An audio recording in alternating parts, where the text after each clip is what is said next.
It's full time. Hello. Hello, everyone. Boy, I really like our sessions when we get together here for a old Sunday night chat, Monday morning manager, if you will, the next day. But this is what we're here for, a good conversation where I look through all the good soccer stories and bad soccer stories out there. We come to you. Thank you for your support. Spread the word, and let's keep it going. All right, I'm going to get the bad news out before we get into what is really a feel-good program here of Full Time, and we're going to talk about Arsenal. Yes, Arsenal. Arsenal Fan TV was ripe this week after back-to-back disappointing disappointing results. 1 point out of a possible 6 on a Monday game at Sheffield United, and then on the weekend blowing a 2-goal lead against Crystal Palace. People are panicking. And I'm here to maybe just chill out a little bit. Those aren't really good results for Arsenal, but this game I had to talk about because so much came out of it. And I think we're focusing our energies at the wrong spot. So let's go through the whole situation. If you missed it, Arsenal, we're currently in 5th, so it's not the Manchester United situation by any means. Had a 2-goal lead after, I think, 11 minutes. They were up 2 goals after 9 minutes and got both goals from central defenders. Coming into the season, the thought was that was a weakness for the club, but really, even though they had a bad stretch here in this game, the defense has played decent. And with the hopes that they can sign a big-name guy in the market ahead. So that wasn't great, but, up 2 goals, and then it got to a tied game very quickly, actually, all before the hour mark. And then we reached the first moment. Granit Xhaka, the captain of the club, substituted by Unai Emery. And as he's coming off, there are some boos, and he cups his ear. He cups one of these. I can't hear you. Scream for me, Sacramento. That's Bruce Dickinson, sorry.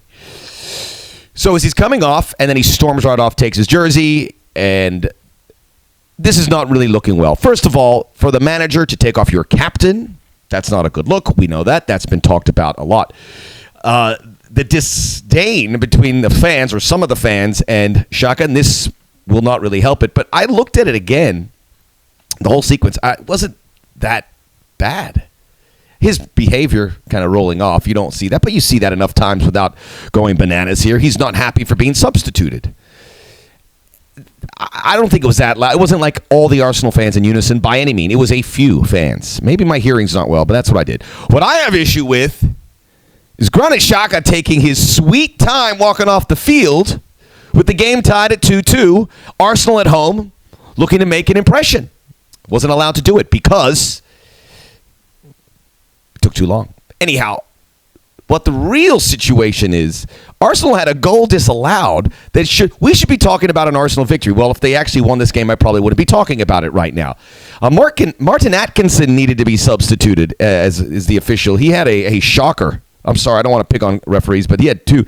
He had one of his calls overturned that was a penalty for Crystal Palace, and then he gave initially it as a dive and a yellow card. And then the VAR, which isn't him, but they disallowed this goal that should have been the game winner. By the way, when Xhaka came out of the game, Arsenal actually looked better as well when he came out. So it was probably the right move. They looked better. They should have won it twice. Anyhow, I'm just saying that's what you should be upset about. But by and large, I'm not pressing the panic button by any means for Arsenal. So everyone relax. We'll see what happens, okay? Cool your jets. Let's move on to the feel-good portion, and that is with Leicester City. I know they played way back on Friday, but I've got to talk about it because that was exhilarating. To see this team, the way they play for each other, the beautiful brand of football. And it wasn't beautiful if you were a Southampton fan, and I'm sorry about it. But they scored 9, which tied a Premier League record for biggest win and set the biggest away game record, 9-0 there at St. Mary's. Brendan Rodgers, by the way, I mean, when we looked at how Leicester rebuilt this team here, and it's an incredible process, but Brendan Rodgers is a sexy hire. Almost won a championship with Liverpool. Then he went to Celtic. This is a sexy hire. You know, people are looking for the big names. That's a big name. I remember when I saw it, I go, that's a good hire. But I didn't think it'd be like this. Beautiful, attracting football. But what's not to like about playing for Leicester? You're going to play well. And they have this group of young players that's really as good as anyone. So I'm saying right now that Leicester City, they're not going to win the Premier League. Because when they won it in 2016, that changed the games. The big clubs will not do it. But they're going to the Champions League with this group. They're going to finish in the top 4. 25 goals, only Manchester City is better. They have a remarkable talent pool of young players. And look, if you're a good, talented player at Leicester City, you're going to go to a bigger situation. And think about the two big ones. N'Golo Kante went to Chelsea. And then Riyad Mahrez went to Manchester City, and they made a ton on that. So they're a good selling club, but they're a good developing club. King Power International Group from Thailand, their owners, everything across the board, they're doing something right. I'm just going to read out these names of young players. Chaglar Soyuncu, I'm sorry, the Turkish defender who was the replacement for Harry Maguire. I would almost take him over Harry Maguire. And I like Harry Maguire, but Soyuncu is a beautiful defender, so adept at doing so many things. He is 21, I believe. They're going to make a mint off of him. So there's one. Ben Chilwell may be the best left back in the Premier League. The guy is incredible, roaming up that sideline. Yuri Tillemans, 21-year-old Belgian, got the goods. James Maddison, their 22-year-old number 10, hit a great free kick, could score. Everyone scores, and they just are they're fun watch the way they get after it. Wilfred Ndidi. Ayoze Perez, who Newcastle United sold, and they Leicester City showing they'll spend some money. They identified this guy. He scores a hat trick. He looks to be another great player. And then you have Kasper Schmeichel at goal, one of the best goalkeepers in the business. He played for the Danish national team in the World Cup, was great. Made some penalty saves along the way in their wonderful campaign. And then Jamie Vardy, who stood around from 2016 and right now is the top scorer in England. There's one thing I didn't like about what Leicester City did on the weekend, though, and that was the celebrating. Come on, guys. Jamie Vardy celebrating a penalty 9-zip. That is unacceptable. There's a team in front of you. They are hitting their worst point ever. Players probably wanting to quit the sport, down 9-zip, setting all sorts of history. And that's great to be on the history books. Every time you look at the history books, it'll say Leicester City, biggest win. But chill out on the celebrating. Jamie Vardy, goal 7 and 9. Didn't think I was going to say that, did you? Huh? So it wasn't all feel good. But they won 4-5. They beat Spurs. Got a point at Chelsea. I like it a lot. I like it. What else do I have to say about them? That's it. Let's move on. More feel good. I talk about Paris Saint-Germain a lot. And I am continuing to marvel at what this team has been doing. The big game in France against l'OM, l'Olympique Marseille, who are very talented, I can tell you that. And PSG thumped them 4-zip. 2 goals from Mauro Icardi, 2 goals from Kylian Mbappe. The goals are one thing, but what's really been impressive about this team is what they do on the defensive end. They have allowed 3 goals in 12 games, 2 of them in their one bad performance against Reims in league play. Otherwise, 1 goal allowed. And they think they've run off 5 or 6. They haven't allowed a goal in the Champions League play. They've allowed 5 goals total in 11 Championat games. This is a team that obviously is going to be judged on what they do in Europe. And I see all the indications of having a very good European run. And I mean semifinals or better. Because, and I think they can win it, they're not getting the challenge. And clearly, that was evidenced by the way they dismantled Marseille. Where is it going to come from the French league? But maybe it's some unlikely sources. But they're plugging away in the Champions League, and they're working on depth. I can't wait to see what they do in the winter market. It's going to be one of the completely fascinating tales that's going to happen here.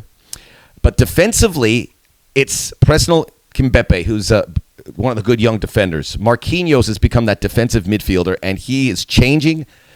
He's changing the game with the way he plays, and he's a big reason they've been so good defensively. Thiago Silva's 35, but still, that's the kind of guy you want to look. But tell me that's not the most inspiring captain. He's just like no nonsense, chiseled face. I'm Thiago Silva. You're offside. I don't know why he sounds like that. He sounds like Jose Mourinho. And then Keylor Navas, vindicated after leaving Real Madrid. These are guys that have been there. And the fullbacks, great as well. Meunier and Dagba, Bernat. I like it. And this is the incredible part. No contributions from Neymar. He's got to be watching this. I know he's saying, I want to get in on that because I know there's a special team because you see it. Maybe he's on the move in the winter market. And nothing from Edison Cavani. He came off the bench. Icardi's the guy. They got their top 5 forward, and he is delivering. I just can't. I get so excited because, look, even if Neymar doesn't come in or they don't have a replacement, say they bring in an Antoine Griezmann, as is, this team is great with that front trio of Mbappe, Icardi, and Angel Di Maria, who's playing out of his mind. Out of his mind. Spectacular stuff. All right, now the feel-good story. In Spain, in Andalusia, in the south, is a town named Granada. And it has a beautiful song that I would like to read to you in poetic verse. I sang a little bit of it last week, and I'm going to do its due diligence. So here we are. Granada by Agustín Lara. Granada, tierra soñada por mí. Mi cantar se vuelve gitano cuando es para ti. Mi cantar hecho de fantasía. Mi cantar flor de melancolía. It's a great word in Spanish. Melancholy, melancolía. Que yo te vengo a dar. Granada, tierra ensangrentada en tardes de toros. Mujer que conserva el embrujo de los ojos moros. Gracias. Gracias. Any chance to sing, any chance to read beautiful verse, I will take that opportunity. And it was afforded to me by Granada Football Club, which, as we wrapped up the week 10, so it's a big sample size, week 10 of La Liga, they are in first place. Barcelona and Real Madrid were supposed to play this week, and that's been pushed out, so one of them can leap them. But that is remarkable.